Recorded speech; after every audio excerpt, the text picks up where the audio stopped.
જૂનાગઢ જિલ્લાના આયુષ્યમાન આરોગ્ય કેન્દ્રમાં વિશ્વ હાઇપરટેન્શન દિવસની ઉજવણી કરવામાં આવી હતી।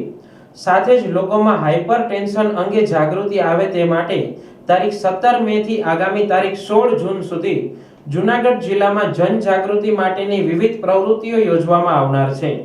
વિશ્વ હાઇપરટેન્શન દિવસ નિમિત્તે જૂનાગઢ જિલ્લાના કેશોદના બાલા ગામમાં યોજાયેલ સેવા સેતુ કાર્યક્રમ અંતર્ગત ખાસ એનસીડી સ્ક્રીનિંગ કેમ્પ અને જનજાગૃતિ કેમ્પ યોજાયો હતો,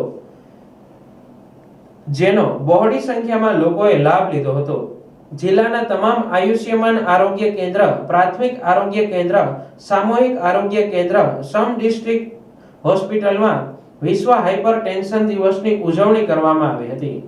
દર વર્ષે 17 મેના રોજ વિશ્વ હાઇપરટેન્શન દિવસ ઉજવવામાં આવે છે, જેથી લોકોમાં હાઈ બ્લડ પ્રેશરના જોખમો વિશે જાગૃતિ આવે અને સ્વાસ્થ્ય જીવનશૈલીને પ્રોત્સાહન મળે। વર્ષ 2025 વિશ્વ હાઇપરટેન્શન દિવસની થીમ તમારા બ્લડ પ્રેશરને સચોટ રીતે માપો, તેને નિયંત્રિત કરો, લાંબા સમય સુધી જીવો થીમ છે। વિશ્વ હાઇપરટેન્શન દિવસ નિમિત્તે જૂનાગઢ જિલ્લાના કેન્દ્રો ઉપર ગ્રામજનોને યોગાથી થતા ફાયદા અંગે માહિતગાર કર્યા હતા। સાથે જ એનસીડી સ્ક્રીનિંગ કેમ્પમાં હાઇપરટેન્શનથી થનારા સંભવિત રોગો, તેનાથી શરીરને શું નુકસાન થાય અને તેનાથી કેવી રીતે બચી શકાય તે અંગે લોકોને માર્ગદર્શન આપી જાગૃત કરાયા હતા।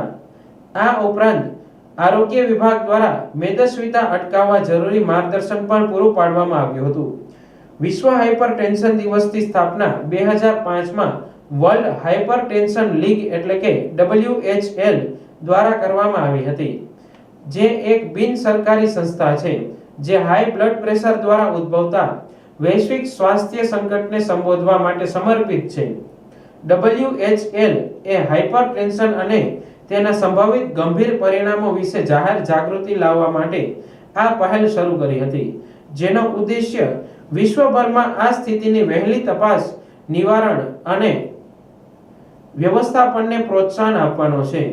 આ સ્થિતિના વધતા મહત્વને કારણે આ દિવસને આંતરરાષ્ટ્રીય સ્તરે માન્યતા મળી છે અને વધતી જતી સંખ્યામાં સરકારો, બિન લાભકારી સંસ્થાઓ અને આરોગ્ય સંસ્થાઓ બ્લડ પ્રેશર વ્યવસ્થાપનના મહત્વ પર ભાર મૂકવાના પ્રયાસમાં જોડાઈ રહી છે।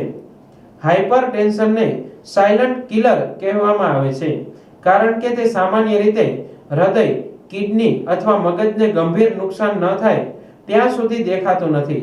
વિશ્વ આરોગ્ય સંગઠન WHO નો અંદાજ છે કે વિશ્વભરમાં 1.13 અબજ લોકો હાઈ બ્લડ પ્રેશરથી પીડાય છે।